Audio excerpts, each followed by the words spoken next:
Desde que éramos pequeños, siempre hemos disfrutado de algún videojuego en especial, explorando todo lo que diseñan sus creadores. Pero siempre lo sentía algo limitado, ya sea por el mundo virtual o porque no permitían ir más allá de la historia. Hoy en día, los videojuegos han evolucionado que nos permiten explorar nuevos mundos y universos. Pero, ¿Dijiste pero? ¿qué hace que un videojuego sea más divertido que otro? Quizás sea por la trama ¡Rayos! ¡Está desnudo! o por la compleja historia que conlleva. Es complicado determinarlo en ocasiones. Con el paso del tiempo aprendí que no todos tenemos los mismos gustos, y por ende, cada persona tiene un gusto diferente. Hay quienes les gusta la compleja narrativa, a otros les gusta la estética que envuelve dicho juego, pero no las reglas o normas que lo rigen. Al final de cuentas, acaban añadiendo normas adicionales o simplemente borrando lo que no nos gusta. Existen videojuegos para todas las edades y para cada público, algunos más profundos que otros. Unos se pueden jugar en solitario o en grupo.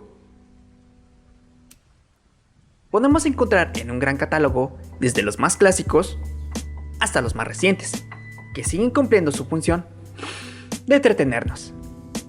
Otros, por desgracia, han desaparecido con el tiempo debido a lo repetitivo que se vuelven, ya que cada industria tiene que evolucionar e innovar para atraernos nuevos juegos y emocionarnos cada vez que hay un lanzamiento. Para que las bases de un videojuego puedan ayudar a la creación de otro, se deben de tomar ciertas referencias adecuadas y cuya adaptación sea apropiada para el público, lo que permite evolucionar y crear los cambios correspondientes para que sea todo un éxito. Aunque a pesar de que todo ya está inventado, nunca faltará la originalidad para crear soluciones adaptadas. Esto permitirá que al final de todo sea lo mismo, pero a su vez jamás lo sea. Es como dice mi rancho, es la misma gata pero revolcada. En las industrias de los videojuegos, cada vez que se desarrolla un videojuego, deben de tomarse una serie de decisiones para la creación de un diseño virtual, por lo que es necesario revisar detalle por detalle para que puedan influir en los demás diseños que se están elaborando. Al final, esas decisiones deben enfrentarse a un público objetivo y puede hacer que no a todos pueda gustarle dicho proyecto, pero lo que es innegable es que ha de ser funcional y no presentar fallos que impidan su correcto funcionamiento. ¡Madres, qué pedo! Conocer cada espacio establece una serie de normas y limitaciones que nos permite analizar el ambiente en el que se desarrolla una o varias acciones. Para ello, se debe de tomar en cuenta la base histórica en la que se pretenda desarrollar. Como por ejemplo, para trabajar un producto para un cliente, es necesario estudiar los antecedentes o referentes previos para desarrollar dicho producto, ya que sin conocer la historia de dicho producto, esta puede carecer de sentido y caería ante la ignorancia. Son algunas de las labores que usualmente se realiza para la creación de un videojuego o para un arquitecto. Pero, ¿qué es un arquitecto sino un simple jugador? Algo confuso de entender, claro, pero puedo responderte de la siguiente manera. El arquitecto no es más que un simple jugador, un jugador de las formas, del espacio y de la luz, que es capaz de diseñar en una realidad física cuyos límites son la gravedad, el espacio y el tiempo. Pero, ¿por qué no aplicar estas capacidades en una arquitectura digital? ¿Cuál sería nuestra limitante? Nuestro único límite se encuentra en el avance tecnológico. Al final sucede que diversas disciplinas se pueden extrapolar y ser válidas fuera de su origen. El mundo evoluciona y una profesión tan polifacética como es la arquitectura jamás podrá ceñirse únicamente en su campo, pues nuestro campo se nutre a su vez de otras disciplinas. Nuestra imaginación se puede materializar en los videojuegos mencionando referencias o imitaciones de la arquitectura física adaptadas a diversas historias que se pretenden desarrollar. Dentro de cada una de las narrativas pueden abundar las utopías, las distopías y las ucranías. Todo tipo de mundos ligados, en cierto modo, al mundo real que conocemos. Al final de todo, el mundo físico es la mayor fuente de inspiración para la base y el desarrollo, tanto geométrico como histórico, en las que se puede hacer partícipe el jugador. Un ejemplo de ello es en la saga de Assassin's Creed, donde nos relatan tanto situaciones históricas reales como ficticias. Sí, en esta parte sí se pachecaron un poco. ¡Yo quiero de esa! Aún así, no deja de sorprendernos, ya sea por las formas tan precisas y detalladas en recrear las ciudades y edificios de aquellas épocas antiguas, las sociedades o el estilo de vida que tenían en aquel entonces. Si bien todo es gracias al apoyo de los asesores, historiadores y consultores especializados que dieron conocimiento a esto, y como resultado podemos ver recreaciones de la antigua Grecia y del antiguo Egipto, la poderosa Noruega y la Gran Bretaña, Jerusalén y Damasco, Florencia, Venecia y Roma, los mares del Caribe, la América colonial, Francia en plena revolución y la revolución industrial, u otros títulos pertenecientes a la franquicia que completan mejor la historia, como es China, India y Rusia, entre otros títulos más. Y gracias a estas recreaciones digitales, podemos interactuar con grandes monumentos históricos de aquellas ciudades del pasado, personajes y sobre todo la cultura que envuelve a dichas sociedades. Esto hace visualmente tangible e incluso educativo la historia, que normalmente se estudia de un método teórico. Y decían que los videojuegos no iban a servir para nada. Te lo preguntes o no, me pareció súper interesante estudiar Assassin's Creed Valhalla. Sé muy bien la infinidad de títulos de las cuales podremos hablar. Sin embargo, hay una simple cosa en particular la cual llamó mi atención, y esa es Asgard. ¿Por qué se me hizo interesante la ciudad de Asgard? ¿Qué tiene de interesante estudiar esta ciudad? Debido al hecho de que no existe algún dato histórico de cómo se ve la ciudad realmente. Para los diseñadores fue todo un reto recrear digitalmente la ciudad, los monumentos y las edificaciones de las que apenas existe documentación. Realmente son necesarios años de trabajo para que los equipos de diseñadores logren una aproximación tan real y fina de esos edificios. ¿Cómo se puede desarrollar virtualmente un lugar cuyos únicos precedentes son conceptos teóricos derivados de la poesía perteneciente de la mitología nórdica?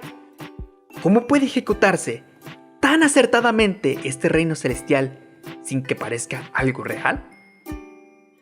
Y es aquí donde estaremos descubriendo su arquitectura y entendiendo mejor las decisiones de diseño que han seguido para el desarrollo del reino mitológico de Asgard. Así que vete por tu botana favorita, porque estamos por comenzar. ¡Suénale, compa!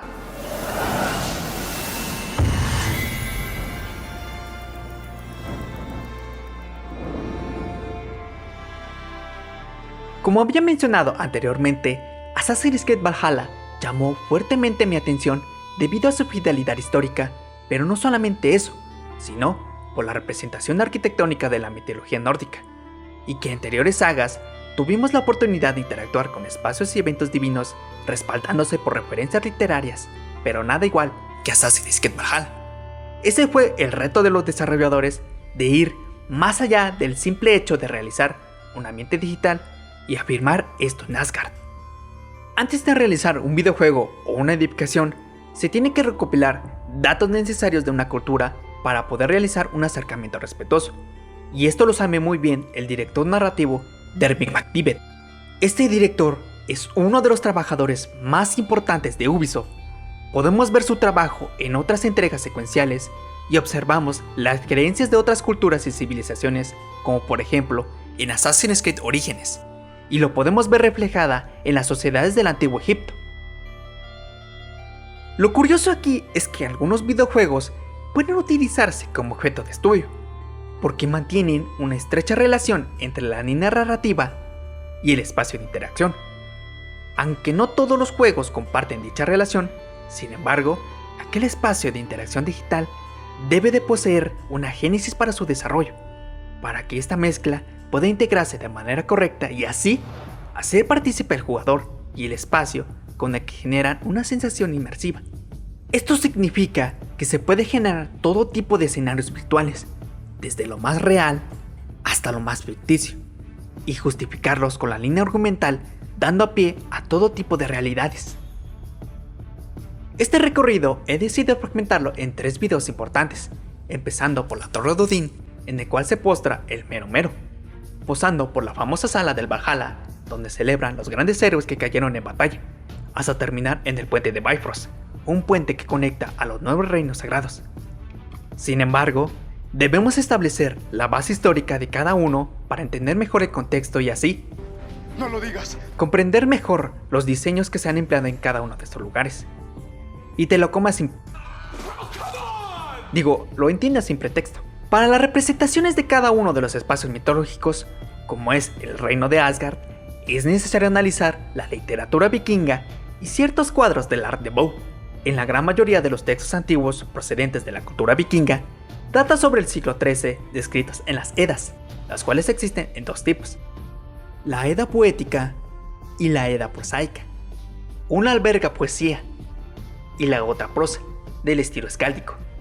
Y se trata de una serie de textos que recopilan historias de carácter heroico y mitológico procedentes de la tradición heredada de la narración oral.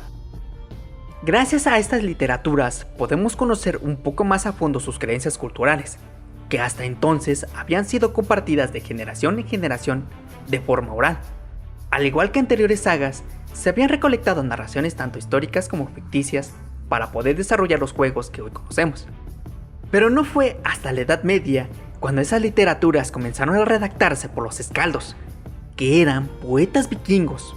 Sin duda, estos textos fueron posibles gracias a la conversión al cristianismo de Escandinavia, pues previo a esto no había ningún registro perteneciente a los escandinavos, por lo que aquella edad fue conocida como la Edad Oscura. Años más tarde, de aquellos textos que quedaron conservados, surge un movimiento conocido como Renacimiento Vikingo, en torno al siglo XVIII y el siglo XIX. Este movimiento despierta un nuevo interés por las creencias y las culturas vikingas, cuyas historias fueron romantizadas por artistas de aquella época. Esto ayudó a redescubrir la historia que influía el Art Nouveau, la cual afloró en Europa a finales del siglo XIX y a principios del siglo XX. Aquellas influencias son las que veremos en distintas representaciones de la cultura vikinga en diferentes ramas artísticas, las cuales se nutren de unas y de las otras para poder completarse. En dichas representaciones gráficas son las que encontraremos en el Codex Rictus, en donde se encuentran albergadas la Edda poética y la Edda prosaica de Snorri Sturluson. Una vez comprendida la base histórica, debemos analizar ahora la visión de Eivor. Para esta base histórica no se plasmará de manera unilateral en el diseño del espacio digital, ya que el videojuego se compone por 2 factores importantes: la base histórica y la línea argumentativa, siendo el diálogo lo que origina las arquitecturas finales de Assassin's Creed Valhalla. El recurso narrativo permite que los desarrolladores puedan modificar el espacio de interacción digital y justificarlo para esa realidad alternativa. Ahora, para la base narrativa, siempre están ligadas al protagonista y sus suplencias que se van desarrollando. En este caso, Eivor, que es el protagonista de dicho juego, pasa por una serie de circunstancias que lo hace abandonar Noruega. Junto con su clan, decide buscar un futuro mejor en tierras inglesas. Una vez llegado a las costas de Inglaterra, el juego nos presenta las creencias anglosajonas, que en su mayoría son cristianas, por lo que existe un roce de creencias por parte de Eivor y su clan contra el cristianismo, ya que los vikingos solo creían en sus dioses y que se encontraban presentes en cada uno de ellos y podían coexistir en su día a día. Siempre lo tenían presentes en cada acto que hacían, como eran las batallas que enfrentaban y en cada ofrenda que daban, pues su propósito era reunirse tarde o temprano con los dioses en el salón del Valhalla. Para el momento que se desarrolló el videojuego, las historias que observamos y vemos siguen con la tradición oral y no escrita. Esta línea narrativa abre un mundo de posibilidades al momento de desarrollar la ciudad mitológica de Asgard, debido a que cada familia relataba un modo distinto a sus descendientes. Siguiendo con la línea narrativa, Eivor encuentra los vestigios de una aldea en ruinas. Dichos vestigios eran de la sociedad de los grecorromanos de la antigua Inglaterra, cuya figura era de una civilización mucho más avanzada que la suya, a lo que Eivor asocia como gigantes. Estos últimos encajan perfectamente en la historia que ha escuchado sobre sus dioses, y esto hace posible que cuando viaje a Asgard, hace que su propia reimaginación recrea estos restos que encontró en Inglaterra junto con las historias y cantares que conoce sobre sus propias creencias, y recree todo lo que podemos descubrir dentro de Asgard. Pero el viaje apenas inicia cuando acompañamos a nuestro protagonista Eivor para Asgard. Al ingerir un extraño brebaje preparado por la antigua sacerdotisa Valka, este cae dormido y sueña con el Valhalla, permitiendo tener visiones y cierto acercamiento con los dioses. Independientemente de si lo que sueña es real o no, su mente se encarga de materializar el reino divino de Asgard, esto según sus propias vivencias, junto con las historias que ha escuchado, y el contacto con restos arquitectónicos que él ha visto. Así que, bienvenidos a Asgard.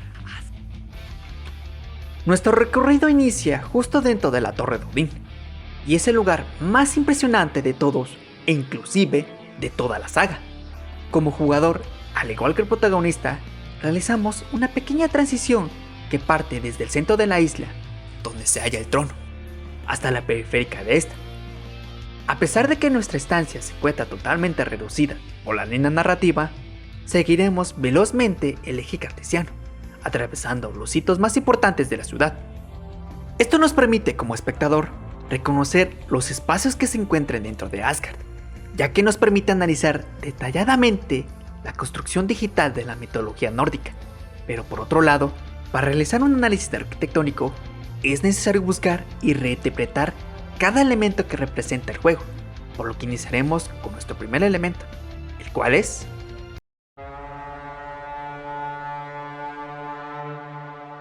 algo curioso que debemos apreciar es la parte trasera del trono de Odín, ya que cuenta con una interesante decoración en la parte superior de esta. En él podemos observar un par de cuervos volando arriba de nosotros, y estos cuervos son Hugin y Muni, los cuervos asociados al dios Odín, cuya representación es el pensamiento y la memoria. Tras el trono podemos observar el cielo y las nubes sin percibir la línea del horizonte, lo cual nos indica que la sala en la que nos encontramos está a una altura considerable. Sentado en el trono se desvela Eivor, conversando con tres misteriosos personajes, que son representaciones de las normas, las cuales nos advierte la inminente llegada de Ragnarok. Eivor, al cual las normas la llaman Navi, es uno de los tantos nombres que recibe Odín.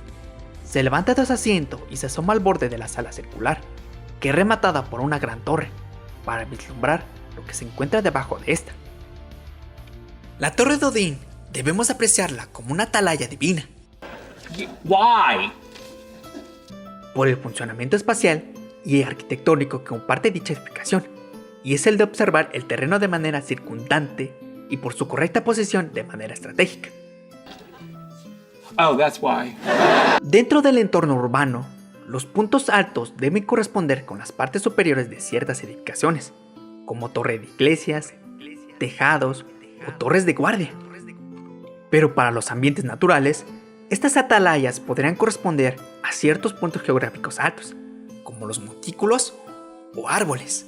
Estos elementos se introdujeron al primer Assassin's Creed, cuyo funcionamiento servían para revelar zonas importantes del mapa y sus indicadores que conllevan mostrar dicha zona. Desde ese entonces, las torres se han convertido en un santo y seña de identidad, no solo por la saga Assassin's Creed, sino para todos los juegos de mundo abierto. Solo es necesario un salto de fe para probar tu valentía. La atalaya divina tiene una medida aproximada de 365 metros de altura, algo que parece rayar lo imposible. Pero si te contara que existe una construcción casi similar. What? Basándonos en la época en la que se está desarrollando el videojuego, pues sería el edificio más alto del mundo para aquel entonces, y es el Faro de Alejandría. La altura tan abrumadora de la Torre de Odín responde al carácter mitológico de los vikingos, ya que nos muestra el poder digno de un dios. Según las Eddas, Asgard es el reino más alto de los 9 mundos, situados en la copa del árbol de Ixatri, mientras que la tierra conocida de Midgard se encuentra en las ramas más bajas del árbol, y esto lo podemos encontrar en las diferentes representaciones del Art Nouveau. Las atalayas como elementos arquitectónicos se pueden analizar en diferentes escalas. Si lo hablamos de la escala urbanística, vemos cómo es capaz de configurar el terreno con la gran dimensión arquitectónica que conlleva su verticalidad. Todos los elementos se ordenan en torno a la torre, pues esta se sitúa en el centro de la isla. No importa desde qué perspectiva lo veas, todas las miradas siempre se dirigen hacia la Torre del Trono, debido a su jerarquía visual que lo hace predominar sobre el resto de las edificaciones. Para las demás edificaciones de su entorno, tiene una medida aproximada de unos 70 metros de alto, lo cual, a pesar de su gran tamaño, genera una cierta falsa ilusión de horizontabilidad frente a la torre que es 5 veces mayor que las demás. Esto sucede en consecuencia de la sobreescala de los elementos, la cual es una característica común dentro de las arquitecturas divinas, lo que hace una alusión directa al mayor tamaño de los dioses frente al ser humano. Otra forma en la que podemos apreciar la Torre de Odín es a través de una columna clásica tripartita. Si extraemos la gran silueta que posee la torre, se puede apreciar el símil con una columna clásica tripartita. Al igual que dicha columna compuesta de una base, un fuste y un capitel, la Torre del Trono posee una base diferenciada claramente en una arquitectura clásica grecorromana, un fuste en la que predomina la arquitectura nórdica cristiana, un capitel en la que culmina ambos movimientos, en donde se encuentra el trono. Dichas composiciones, como son las que mencionamos anteriormente, podremos verlas de la siguiente forma. La base, que actúa como una cimentación sólida para la torre, usa bloques de mármol blanco con tonos dorados y una geometría clásica. El soporte para la torre y para el resto de las arquitecturas procedentes a otros movimientos son la envoltura que recubre la torre en su fuste. Será por lo tanto la arquitectura clásica grecorromana. Y en dicha arquitectura es la que encuentra Eivor derruida en Inglaterra, que después será reconstruida en la mente del protagonista reimaginando las edificaciones que vemos en Asgard. Es preciso observar detalladamente cómo la base se encuentra inacabada, ya que Eivor no contempló esos elementos y como estas formas le precede un cambio de geometría y de material que da paso al fuste de la torre. Por consiguiente, el elemento que sigue es... El fuste tiene ciertos intercambios con los tonos claros del mármol por maderas oscuras, tejas porcelánicas azules y de vitrerías. Sin embargo, mantienen esa línea dorada que es muy representativa dentro de las sedas, ya que se encuentran atribuidos a los entornos, objetos y elementos del reino mitológico.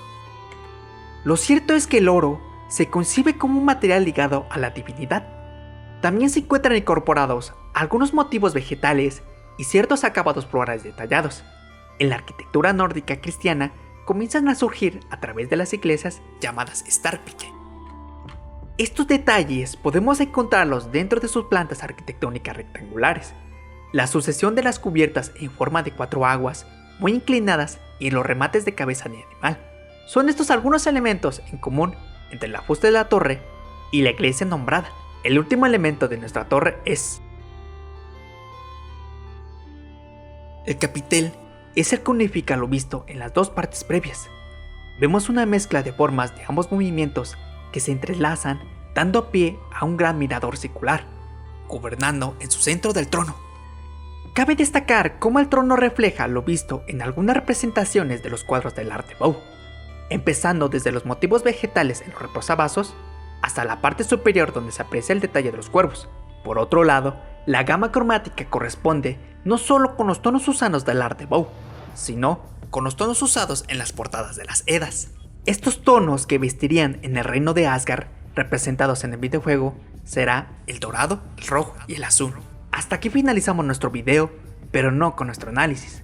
Aún falta una gran parte por recorrer, por lo que en nuestra próxima entrega estaremos visitando el salón donde descansan los guerreros.